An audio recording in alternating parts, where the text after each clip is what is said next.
Tadadá! Promessa é dívida, meu amigo, minha amiga, e conforme planejado, estamos aqui para finalmente transmitir o nosso evento Caminho Comece pela Filosofia. Eu pretendia vir de smoking, né? Só que não ficou pronto lá na lavanderia, então vim assim mesmo. Mas tá valendo, porque o mais importante não é a aparência, e sim o conteúdo. E o conteúdo hoje eu posso te garantir que é de altíssima qualidade, apesar de, mesmo sendo de altíssima qualidade, ser de tão fácil acessibilidade, para que todos nós possamos absorver, compreender e agir nessa vida da maneira mais moralmente elevada possível. Então tá bom, eu sou Maurício Monteiro, o grilo falante, o ancião de dias da Tutora, e eu vou apresentar aqui o nosso evento.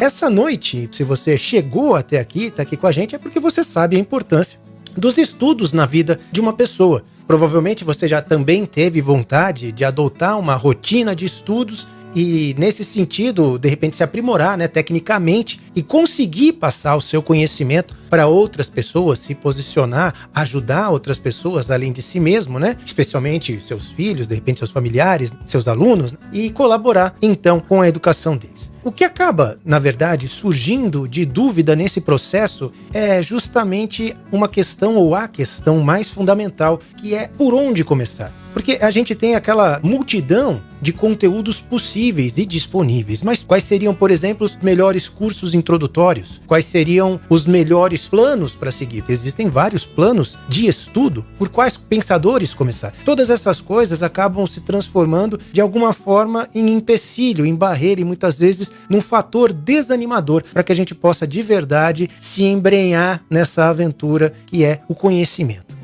Nós temos hoje conosco o nosso querido professor Fábio Florenzi, sabe muito, manja muito, diferente de quando a gente diz inocente, sabe nada, esse sabe muito. Conosco aqui também temos Maurício Casalaspro, Maurício, um dos fundadores da Tutora.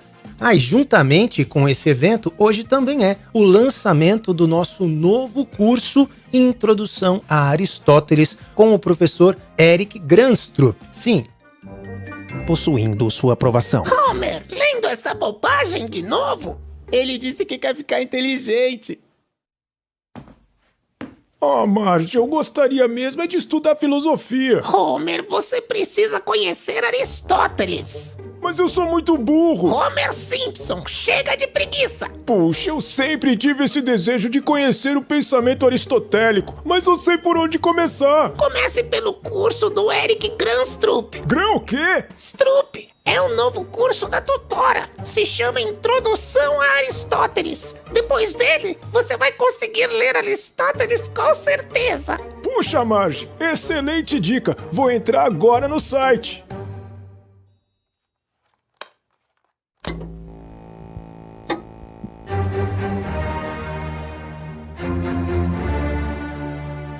Olá, o meu nome é Eric Granstrup, eu sou professor da Pontifícia Universidade Católica de São Paulo, dedico-me profissionalmente à área do direito, mas sou um amante da filosofia e da história da filosofia. Há muitos anos apaixonado pela filosofia de Aristóteles, e daí o meu desejo de introduzi-los, né, no pensamento desse autor. O nosso curso não vai explorar todos os aspectos do pensamento de Aristóteles, mas me parece que alguns aspectos essenciais, de modo a funcionar como uma introdução. Eu pretendo abordar um pouquinho da vida de Aristóteles e contextualizar o pensamento dele, e após fazer essa descrição da sua biografia, partir para uma rápida caracterização da sua obra, e finalmente eu gostaria de introduzir o pensamento desse autor pela via da metafísica, que é um termo que será descrito e explicado durante a minha exposição, para chegar na sua física ou filosofia da natureza. E a partir daí, tentarei detalhar, em conjunto com essa concepção geral, qual era o pensamento de Aristóteles a respeito das substâncias sensíveis existentes na natureza do nosso mundo. E junto com a estreia, nós temos hoje uma oferta de 20% de desconto em todos os planos da plataforma. Todos os planos da plataforma, 20% de desconto, condição especial. Maravilha? Segue então aí. Nós temos agora, eu quero passar com muita alegria para o nosso estúdio ao lado, que é o estúdio de filmagem, onde ali se encontra Maurício Casalaspro, um dos fundadores da Tutora Curso. Olá pessoal, boa noite. Obrigado por estarem aqui conosco. Estamos recebendo agora, que vai tirar finalmente todas as dúvidas que a gente comentou no começo desse vídeo, com o Fábio Florenzi de Barros. Boa noite, Fábio. Por favor, se apresente aqui aos nossos espectadores. Boa noite, Maurício. Boa noite a todos que nos assistem.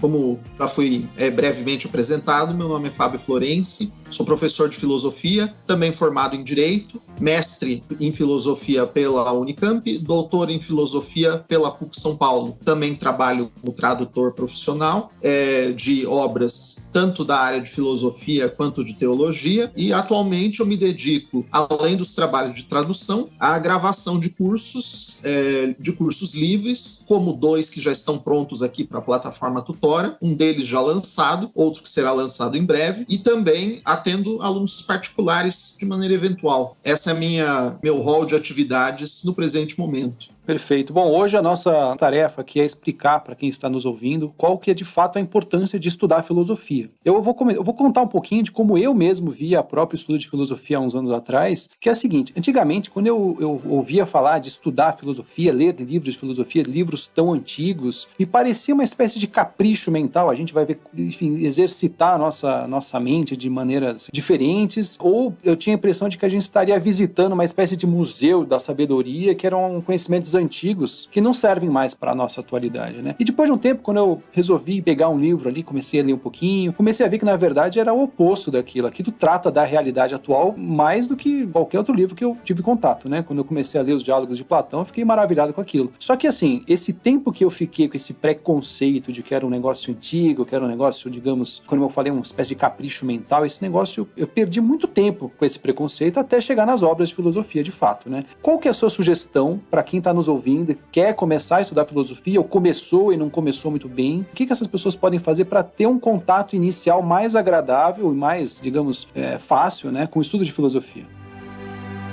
Então, Maurício, aqui a gente precisa fazer uma distinção entre 2 coisas que geralmente elas se confundem no senso comum. E essas 2 coisas precisam ser distinguidas. São, por um lado, a cultura filosófica e, por outro lado, a filosofia propriamente dita. O que é você adquirir cultura filosófica? É você saber mais ou menos o que foi dito por cada um dos autores e cada uma das correntes filosóficas ao longo da história da filosofia. É o tipo de ensinamento que nos é transmitido pela disciplina de filosofia, tanto no ensino médio regular, quanto naqueles cursos universitários que têm alguma disciplina filosófica. No meu caso, eu tive contato com esse tipo de cultura filosófica, podemos dizer assim, na graduação em Direito. E uma coisa que era muito interessante, né, muito curiosa, é que aqueles dos meus colegas que eram mais adiantados no curso e que estavam se dedicando a alguma carreira mais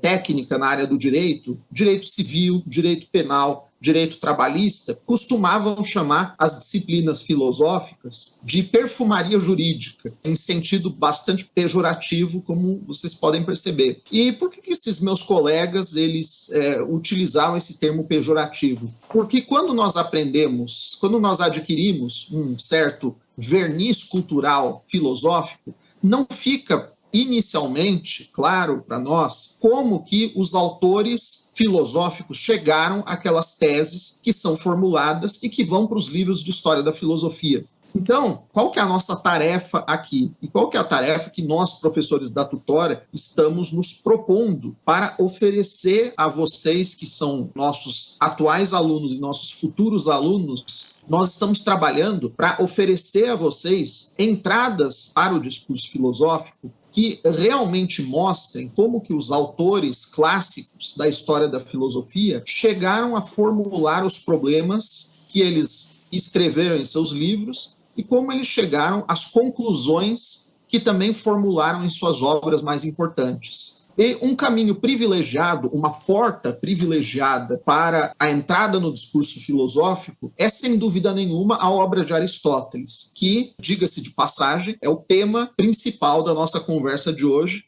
que acontece por ocasião do lançamento, aí pela Tutora, de um curso justamente de introdução a Aristóteles. Então, resumindo tudo que eu disse até agora, a porta privilegiada para o discurso filosófico é o pensamento de Aristóteles. Ao longo da nossa conversa, vocês vão ter algumas razões para isso. E a maneira correta de se fazer essa entrada é pelas mãos de um professor mais experiente que consiga fazer essa ponte entre os problemas formulados por Aristóteles e as perguntas que todos nós fazemos na nossa vida cotidiana, de maneira mais ou menos explícita. Não sei se me fiz claro. Perfeito. Então, isso é uma coisa que a gente estava conversando mais cedo, né? Que inclusive é a próxima pergunta, que quais são as primeiras obras que a gente deve ler? E a gente estava conversando justamente sobre isso, que são obras, eram anotações de aula, ou seja, elas não eram feitas para serem lidas, elas não foram feitas para dar continuidade de forma escrita. Eram anotações de aula que, como a gente às vezes faz anotações, a gente não anota absolutamente tudo que o professor disse, a gente anota aquilo que provavelmente a gente vai esquecer depois, ou um guia geral ali para lembrar do restante do raciocínio. Então, parece que é realmente essencial ter um guia, alguém que se dedicou profundamente àquele estudo e pode passar aquilo, facilitar aquilo para a gente, né? O que você acha sobre isso? Com certeza. As obras de Aristóteles, como o senhor mesmo falou, elas eram anotações de aula feitas por alunos do Liceu, a escola fundada por Aristóteles na Grécia. Quando nós fazemos anotações de aula, nós deixamos subentendido coisas que são óbvias dentro do contexto ali da sala de aula, onde estão sendo feitas as anotações. E o que era óbvio para aqueles alunos que estavam anotando as lições de Aristóteles? Especificamente, as teses e as obras de filósofos anteriores, em primeiro lugar de Platão, mas também de autores pré-socráticos, né, cujos textos, em sua versão integral, estão perdidos nos dias de hoje.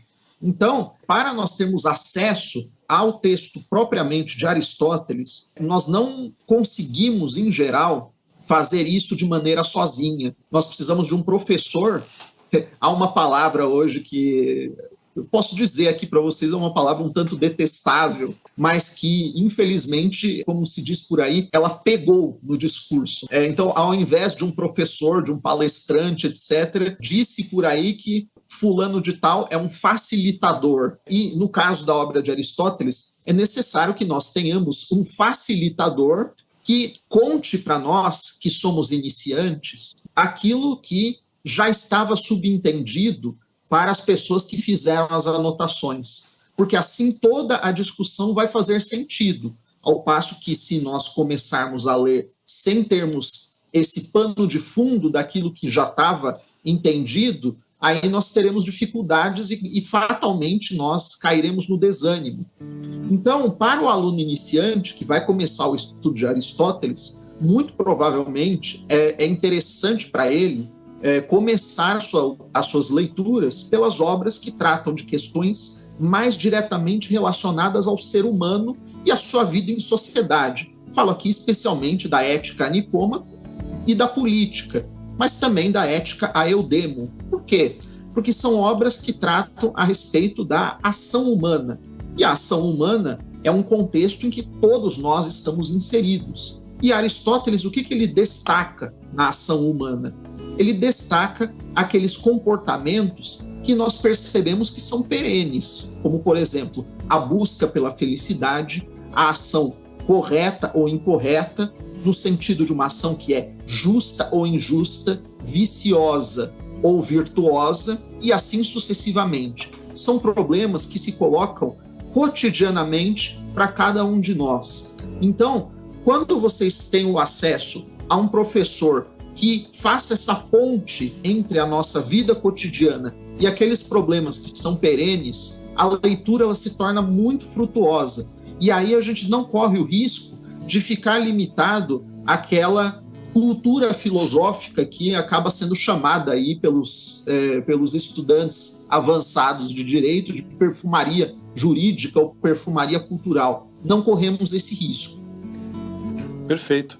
E uma pergunta que eu tenho aqui, que a gente comentou que a obra, estudar filosofia, estudar a obra de Aristóteles pode ser, né, e é muito importante para pais e mães que estão no processo de educação dos próprios filhos. Você pode explicar um pouquinho por que é importante para os pais e mães, enfim, conhecer a obra de Aristóteles no processo educacional dos próprios filhos? Então, é fundamental que os pais e mães eles tenham algum conhecimento da filosofia aristotélica, se eles quiserem, isso é um dever grave da parte deles, levar a bom termo a educação de seus filhos. E por que eu digo isso? Digo isso especialmente porque um dos problemas que acontecem em todas as épocas da humanidade é quando nós vemos filhos de pais virtuosos tendo comportamentos viciosos. Quer dizer, nós percebemos que os pais, por melhores que sejam, não conseguem transmitir aquilo que eles próprios fazem, né? O amor pelo bem que eles próprios têm para os filhos. Então, isso é um problema perene em toda a sociedade humana. Ele pode ser um problema mais ou menos agudo, né? Ele nunca vai desaparecer, esse problema nunca vai desaparecer por completo, mas ele pode ser mais ou menos agudo. Hoje em dia, ele é agudíssimo, né? Quando nós vemos geralmente vemos pais e mães trabalhadores, honestos, né, esforçados, muito dificilmente eles conseguem transmitir isso para os filhos. E por que eles não conseguem transmitir para os filhos? Porque quando o jovem ele chega na puberdade, ele começa a fazer perguntas. E ele começa a pedir a razão das coisas. E, por exemplo, quando os pais estão educando uma criança, eles frequentemente não precisam dar a razão daquilo que eles estão mandando a criança fazer, porque a criança ainda não é capaz de entender aquilo. Mas quando chega numa determinada idade, né, vou colocar aqui entre 10 e 12 anos, a criança começa a fazer perguntas. Por que eu tenho que dormir cedo? Por que eu não posso comer quanto eu quero? Por que eu não posso assistir televisão e jogar videogame o quanto eu quiser? Por que eu tenho que fazer tais coisas que são desagradáveis e eu não posso fazer determinadas outras coisas que são agradáveis? E o sucesso ou fracasso da educação da criança, do jovem, vai depender da capacidade que os pais tenham de dar respostas satisfatórias para essas perguntas, que, digo aqui para todos, são perguntas legítimas. Se os pais, eles tiverem elevado aquilo que eles fazem, o bem que eles próprios praticam, a um nível que eu vou chamar aqui de autoconsciência. E autoconsciência o que é? É você saber dar razão do comportamento que você tem. Se os pais conseguirem fazer isso, se eles elevarem o comportamento positivo que eles têm ao nível da autoconsciência, eles conseguirão explicar para o filho a razão de eles estarem mandando que o filho faça A e não faça B. E se eles conseguirem fazer isso, não só a educação ela tem uma chance muito maior de ser bem-sucedida, como o filho ele vai se tornar um foco irradiador do bem entre aquelas pessoas, entre aqueles jovens que ele vai influenciar. Porque o jovem é facilmente influenciável. E, como nós sabemos, né, o ser humano tem uma tendência para o mal. E então, se um jovem ele for colocado num meio em que as pessoas estão praticando o mal à torto e à direito, é muito provável que ele se deixe levar. Mas se ele estiver bem convencido de que a prática do bem, mesmo que seja um bem, num primeiro momento desagradável e difícil de ser praticado, se ele estiver convencido que a prática desse bem é a coisa melhor a fazer, ele vai exercer sobre esse conjunto aí, sobre esse meio em que ele está colocado, ele vai exercer uma influência muito grande. Se você tiver um jovem que no meio social em que ele está, tiver coragem de defender isso e souber dar razões de por que ele age dessa maneira, ele vai ser um foco irradiador do bem, né? Então é decisivo que os pais consigam não apenas transmitir o bom exemplo, mas dar as razões de por que eles estão agindo daquele modo. E a obra de Aristóteles, especialmente a Ética, que eu mencionei aqui agora há pouco, ela é justamente a obra que dá essas razões de por que nós devemos fazer determinados esforços para adquirir certas qualidades positivas do caráter. E curioso como você dá uma importância central, né, quase que essencial aí para conhecer o conhecimento de filosofia, pelo menos um básico, o fundamental para os pais poderem de fato fazer uma boa educação, fornecer uma boa educação para os filhos. É bem diferente daquela visão que eu tinha antigamente inicial de que era exercícios mentais e coisas, enfim, desnecessárias, o próprio estudo da filosofia, né? Então, e vale lembrar, enfim, eu também sou pai, então o tempo é um negócio muito escasso. E o Fábio comentou que estudar por conta própria a obra de filosofia, simplesmente na livraria, comprar uma edição e sair lendo, é muito arriscado, não só de perder tempo, como de se frustrar e se afastar daquilo de maneira, às vezes, até definitiva. Então, a gente tem que tomar esse cuidado. Para isso, inclusive, que a gente criou esse curso. E uma coisa que eu queria aproveitar e fazer uma pergunta, Fábio, em relação ao curso, ele é um curso introdutório, ou seja, ele foi desenhado para quem está realmente nesses primeiros passos do estudo de filosofia, especificamente da obra de Aristóteles, né? E boa parte do curso, pelo menos a parte inicial do curso, contextualiza a vida dele, de Aristóteles, onde ele nasceu, o que acontecia geograficamente ali, ou exatamente onde ele veio, que influências ele teve ao longo da vida. Quão importante é, de fato, entender o contexto e a biografia de um filósofo para entender a sua obra? Então, Maurício, é capital, é de importância primária nós conhecermos a vida de um determinado filósofo para descobrirmos como ele chegou a formular os problemas que formulou e como ele chegou a elaborar, né, as conclusões que serviram de respostas a esses problemas formulados, né? Hoje em dia, quando nós estudamos a obra de um filósofo contemporâneo, por exemplo, geralmente a elaboração dessas perguntas e das teses que eles tentam dar como respostas, geralmente são histórias um tanto frustrantes, né, porque são contatos que se dão dentro do ambiente acadêmico, né, e percebe-se, né, que o autor sofreu uma influência muito grande, né, de uma personalidade marcante dentro do contexto universitário, dentro do meio intelectual, etc. Então, a gente percebe que na filosofia contemporânea, justamente por conta dessa pobreza da experiência primária do sujeito filosófico, nós temos cada vez mais, né, uma tendência da filosofia descolar da realidade, né? Então, a gente deve evitar fazer esse primeiro contato com a filosofia pelos filósofos contemporâneos, né? Porque a chance da gente encontrar com alguma coisa que seja muito descolada da realidade, ela é grande, ela é considerável. Não é esse o caso de Aristóteles, não é esse o caso de Platão, não é esse o caso dos clássicos da filosofia grega. Por quê? Porque esses autores, eles tentaram formular conceitualmente experiências de vida muito marcantes que eles tiveram, né? O caso de Platão é emblemático. De Platão chegou até nós toda a obra escrita. É uma formulação por escrito da experiência marcante que ele, Platão, teve da convivência com um grande mestre, que foi Sócrates. No caso de Aristóteles, como vocês vão aprender melhor ao longo do curso do professor Eric, a obra escrita de Aristóteles, ela é uma combinação entre o impacto que lhe causou o convívio com esse grande mestre que foi Platão, com seus colegas da escola platônica, que foi a academia, e também a formulação, no caso de Aristóteles, de alguns problemas que desde a sua juventude foram extremamente importantes para ele, porque ele teve contato com esses problemas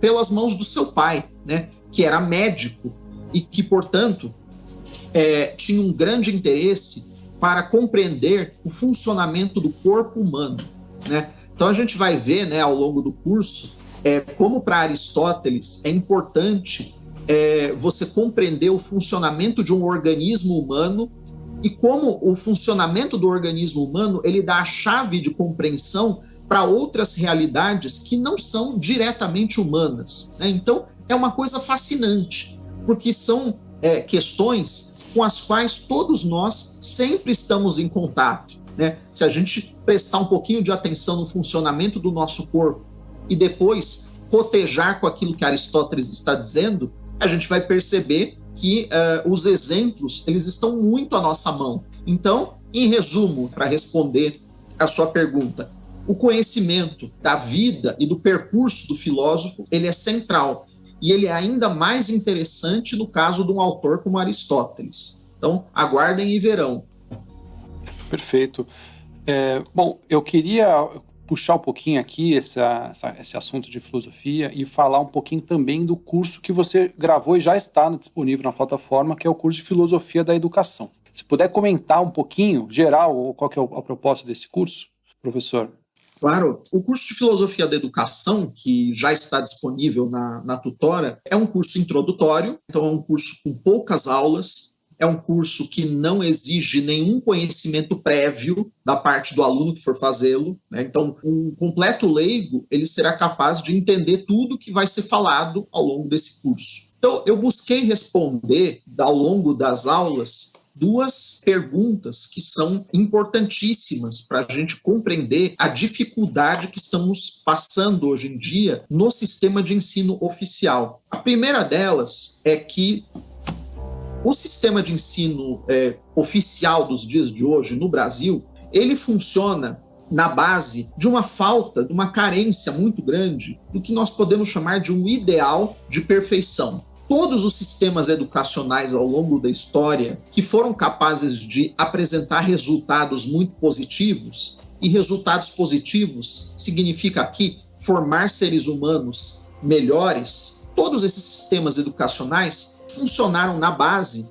de um ideal muito claro de ser humano que eles pensavam que deveria ser formado. No nosso caso, dos dias de hoje, se nós abrirmos algum dos parâmetros curriculares do MEC, por exemplo, vamos ver que todo o sistema de ensino se organiza com base numa ideia extremamente vaga e volátil. Então você vai ver ali formar bons cidadãos e pessoas dotadas de senso crítico. Essas são expressões extremamente vagas e cujo conteúdo pode ser preenchido ao bel prazer dos ideólogos de plantão que estejam no comando ali das manivelas do sistema educacional. E, de fato, justamente porque esse ideal ele é extremamente vago, os alunos sentem isso na prática, porque eles percebem que aquilo que lhes é exigido, que eles devem aprender, deixa de fazer sentido em suas vidas. Então, mais grave ainda, não só o aluno, mas também o professor, o diretor, o gestor escolar, não sabem por que estão sendo obrigados a trabalhar com aquele tipo de conhecimento. Nietzsche já dizia, né, que o ser humano ele aguenta qualquer tipo de dor, menos a dor da falta de sentido. Então, o sistema de ensino atual, de alto a baixo,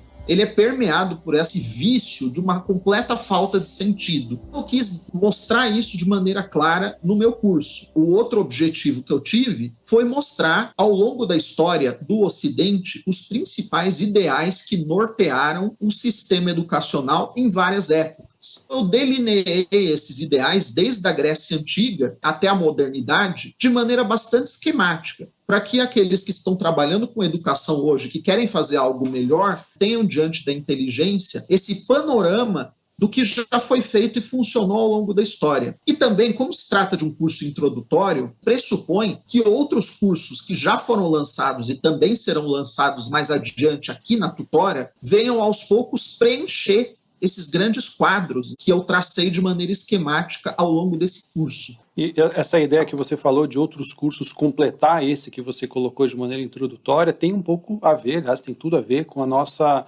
com a imagem que a gente utiliza dos vitrais. Os vitrais, eles são compostos de várias peças, de cores diferentes, de tamanhos diferentes, cada qual ali fazendo seu papel no desenho que é formado no fim das contas. Então, digamos, o curso do Fábio de Filosofia da Educação seria uma dessas partes, o do Eric seria uma outra, e assim por diante. Outros cursos vão completando, digamos, esse desenho como um todo, né? Inclusive, ontem mesmo, eu estava vendo um vídeo na internet, no Instagram ali, que era um psicólogo, se não me engano, um psiquiatra, numa escola, conversando com um monte de crianças, fazendo perguntas sobre depressão. As crianças perguntavam a elas: quem aqui já se sente triste com frequência? As crianças levantando a mão. Quem aqui já teve pensamentos suicidas? Um monte de criança levanta a mão. Então, você percebe ali que esse problema da falta de sentido, imagino que seja esse o problema, né? E você vai me responder. Gera essa depressão quase que em massa, né? As crianças em massa perdem essa noção do sentido da vida, sentido do próprio estudo, sentido por que elas estão ali, naquele local, fazendo o que fazem. Esse seu curso trata disso, digamos, quem tem essa preocupação, quer entender esse fenômeno aí, vai conseguir entender isso através do seu curso?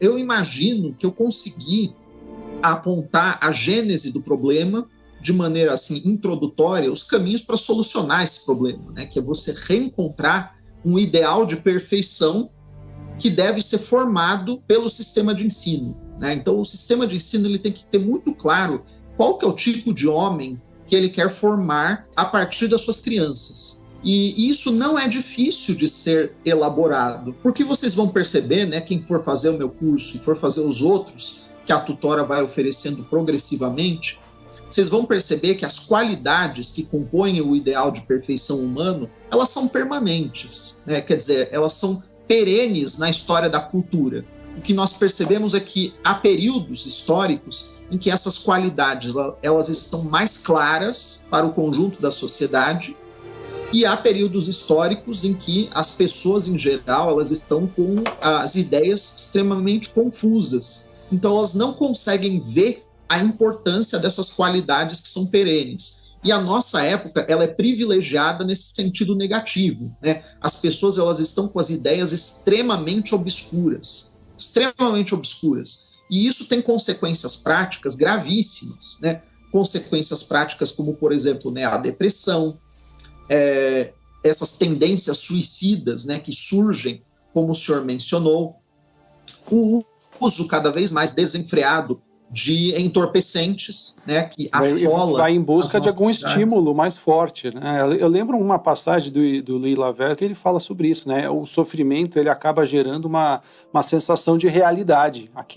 O sofrimento é uma sensação tão real que às vezes a pessoa que está ali sem sentido, sentindo essa falta de sentido, digamos assim, ela busca às vezes o sofrimento, algo que faz ela sofrer só para sentir alguma coisa que não seja o vazio, né?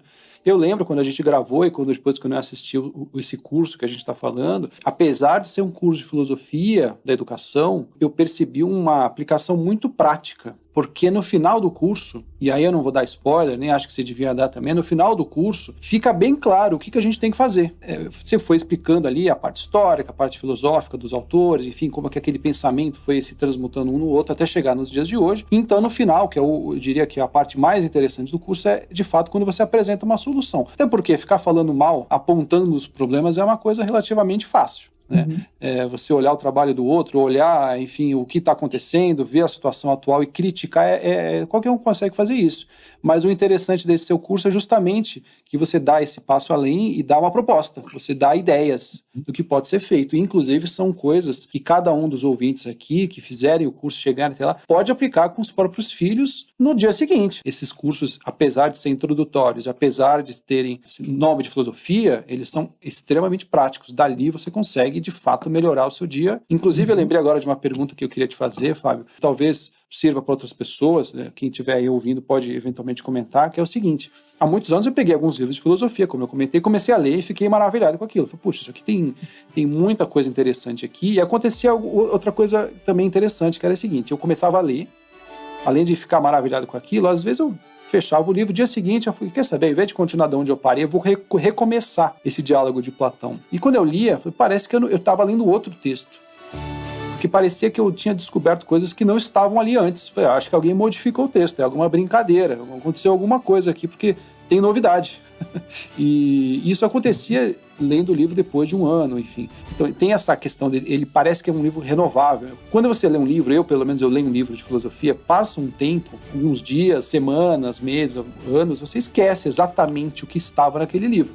No entanto, a impressão que eu tenho, aí você pode dizer se faz sentido ou não, ou se você tem alguma experiência com isso, de repente algum aluno, mesmo tendo esquecido, aquele livro causou uma transformação em mim. É como se eu não fosse mais a mesma pessoa, apesar de conscientemente não conseguir lembrar exatamente do que estava escrito. Você percebe isso nos seus alunos ou em você, em relação ao estudo da filosofia? Percebo, com certeza. Aqui, novamente, eu queria chamar a atenção de quem está nos assistindo para a importância de ter um guia, uma pessoa que nos ajude a fazer as leituras corretas no momento correto.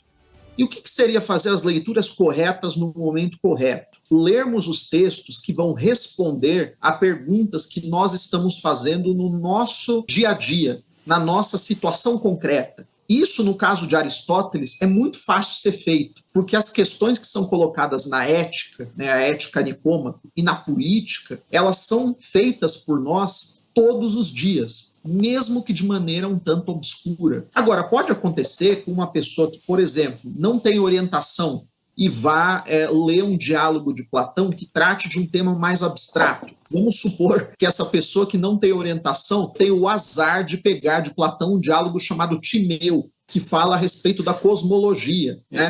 Essa pessoa provavelmente não vai absorver muito. Ela não vai absorver muito e, passado algum tempo, às vezes passado até um dia só, ela vai esquecer tudo que leu. Isso significa que essa leitura é completamente inútil para ela? Não, porque sempre que nós lemos um clássico, por mais despreparados que estejamos no momento em que lemos esse clássico, alguma coisa fica na nossa inteligência. Para usar uma expressão que hoje em dia virou moda, né? Uma sementinha é plantada, né? E essa semente ela vai germinar, né, de acordo com as condições de temperatura e pressão e com a qualidade do terreno. Então, nunca você ler uma obra clássica vai ser tempo perdido. Mas se você for bem orientado para ler aquelas obras que vão responder a perguntas vitais suas naquele momento, você vai aproveitar melhor. Você vai perceber que a sua memória ela vai funcionar de maneira mais ativa, mais intensa, mais vital para assimilar aquele conhecimento. Sim. Do que simplesmente se você estiver pensando, eu quero adquirir cultura filosófica, eu quero saber o que os autores falavam. Aí, de fato, o aproveitamento vai ser menor. Eu até tinha comentado com você antes da nossa conversa aqui, eu fiz um comparativo com aprender uma receita de bolo, né? Se você pega um livro de culinária ou na internet, uma receita de bolo, você vê ali, você é capaz de executar aquela receita. Se você daqui a um tempo esquecer os ingredientes, esquecer a receita, muito provavelmente você não vai conseguir realizar aquela receita. Agora, no estudo de filosofia, isso não me parece acontecer. Você lê um texto, você entende, aprende ele, depois de um tempo você esquece e ele ainda assim lhe é útil, nem que seja de maneira inconsciente. A impressão que eu tenho é que as suas decisões vão ser pautadas em tudo aquilo que você absorveu alguma vez, e não como se você não tivesse mais aquela bagagem, ou seja, você não necessariamente precisa lembrar de tudo que você estudou para aquilo, de fato, aparecer, né, no dia a dia, nas decisões e na maneira como a gente conduz a nossa vida.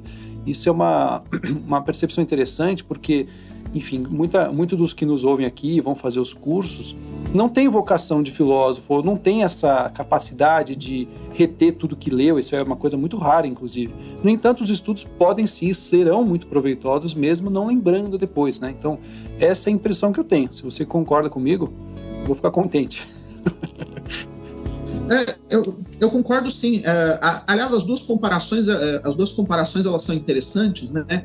No caso do bolo, há uma citação, né, que eu não me lembro de onde que vem, uma citação do Engels, né, o colega de Karl Marx, né, que ele dizia que a prova do pudim é comê-lo, né? Então, no caso da receita de bolo, o resultado ali ele é bastante palpável, né? Ele vai provocar uma impressão na gente que vai ser imediata.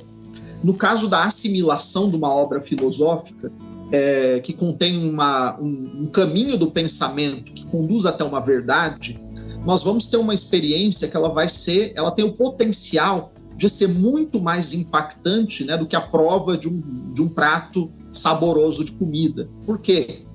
Porque a inteligência humana, quando ela alcança alguma verdade que é muito importante, que ela tem importância na articulação do mundo real, essa verdade ela exerce um impacto. Ela exerce um impacto não só na nossa inteligência, que é a faculdade que é capaz de enxergar essa verdade, mas também na nossa memória, né? Então, quer dizer, a gente vai, ao longo da vida, a gente vai reviver essa experiência que a gente teve de identificar uma grande verdade. Eu nunca esqueço, né, de uma história que um grande professor meu contou, né? Esse professor meu, ele tinha um amigo que decidiu ser professor de matemática, né? Decidiu não só ser professor de matemática, mas ser pesquisador na área de matemática. E conversando aí com esse meu professor, esse amigo dele disse, eu tomei essa decisão na minha vida quando eu ainda era adolescente, e eu vi um professor meu de geometria fazer a demonstração do teorema de Pitágoras. E quando ele fez aquela demonstração, o o impacto que aquilo teve na minha cabeça foi tão grande, tão grande, tão grande. Por quê? Porque eu percebi ali que eu estava tendo contato com a verdade, né? Eu percebi que aquilo ali era verdade. Então, eu quis, vamos dizer assim, eu quis vender tudo que eu tinha, né, e comprar aquele terreno, né? Não sei se vocês conhecem essa parábola. Então, eu quis vender tudo que eu tinha, comprar aquele terreno e virar pesquisador na área de matemática pura. Por quê? Porque eu percebi que daquele ponto que eu tinha experienciado quando eu era jovem, dali poderiam sair vários outros insights tão prazerosos de você ter quanto aquele que eu tive quando eu era adolescente, né? Então, uma simples experiência do contato com a verdade durante a juventude foi capaz de transformar a vida inteira daquele homem, né? Então, é importante que a gente tenha a consciência de que isso é perfeitamente possível e que não é apenas possível, mas que é a vocação do ser humano ter contato com essas coisas. Perfeito. Bom, o nosso tempo já encerrou, Florencio. Eu tenho aqui uma série de perguntas, inclusive, se eu começar a lançar todas as perguntas que eu tenho, você vai até ficar bravo comigo, porque a gente precisaria de várias horas de conversa.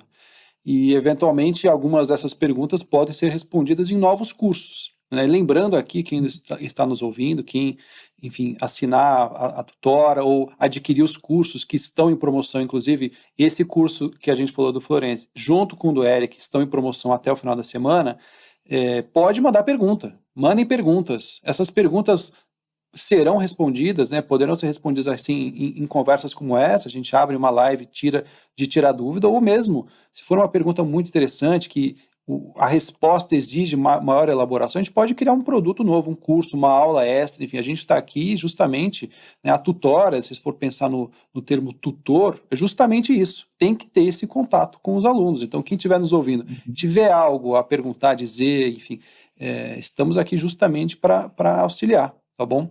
Então, queria muito mesmo agradecer, Fábio, a sua participação. Sabe que a gente tem um grande carinho por você. Enfim, o seu segundo curso que está gravado em edição, é um curso que demora para editar, é um curso bem completo, que será lançado nos próximos meses e, se tudo der certo, também a gente vai gravar outros. Então, queria agradecer e é isso, Fábio. Por favor, dê aí a sua despeça-se do pessoal. Então, obrigado, Maurício, pelo convite e também por todo o cuidado, né, que vocês estão tendo na tutora, com a preparação dos cursos, com a divulgação, etc. Porque esse é um projeto em que eu estou entrando de cabeça, porque é justamente um projeto que não está direcionado simplesmente para oferecer cultura filosófica para as pessoas, mas para justamente ajudá-las a entrar nesse pensamento mais profundo que permita ter esse contato com a realidade que impacte a sua vida, né? Então eu percebo que aqui eu tenho esse espaço para ajudar, né, no contato e com a ajuda de outros professores, conduzir o aluno que está interessado a fazer essa experiência. A partir dessa experiência, realmente conseguir organizar uma vida que tenha mais sentido. Então, fica o convite para vocês para assistirem o curso que já está gravado, né, de Filosofia da Educação, e também o curso do professor Eric, que está sendo lançado a partir de hoje. Então Perfeito. É isso. Obrigado, Maurício. Isso, obrigado, perfeito. pessoal. Perfeito, e lembrando, né, que os cursos são feitos de aulas curtas. A gente sabe que todo mundo tem muitos compromissos, é tudo muito corrido, então são aulas que você pode ouvir eventualmente no trânsito, ou enfim, aos pouquinhos. A gente já considerou isso, né, na elaboração de cada um dos produtos. Então, quem estiver aqui nos ouvindo, por favor, entre lá, tem maneira de assistir aula grátis, aproveitem as promoções. Eu tenho certeza que isso vai fazer uma diferença muito boa para vocês, tá bom? Então é isso, muito obrigado, Fábio, e até a próxima, pessoal. Tchau, tchau. Obrigado. Tchau, boa noite. Legal demais, hein? Puxa vida, eu tô aqui babando, que maravilha, como é bom poder expandir o nosso entendimento. Não tem nada melhor do que saber a verdade, porque quando você sabe a verdade, você tem a possibilidade de fazer dissensão, né? Fazer separação entre o falso e o verdadeiro. Puxa vida, não dá para ser mais verdadeiro do que isso. Isso que você assistiu hoje, nós podemos dizer que é apenas uma fração de um dos nossos vitrais, porque a tutora tem diversas cores diferentes, diversas formas diferentes de te apresentar e de te proporcionar conhecimento dentro desta base que nós estamos formando na plataforma Tutora Cursos. O compromisso da Tutora é te proporcionar o melhor, mesmo porque enquanto nós estamos preparando materiais para disponibilizar para todos aqueles que se interessam, nós mesmos estamos aprendendo. Conhecimento é bom para todo mundo. E você vai ter acesso a tudo isso com 20% de desconto, mas só até domingo. Então, a hora de fazer a sua escolha é agora. Aproveita esse desconto, porque de domingo não passa e só Deus sabe quando teremos outro. Maravilha? E é isso aí. Obrigado. Deus abençoe.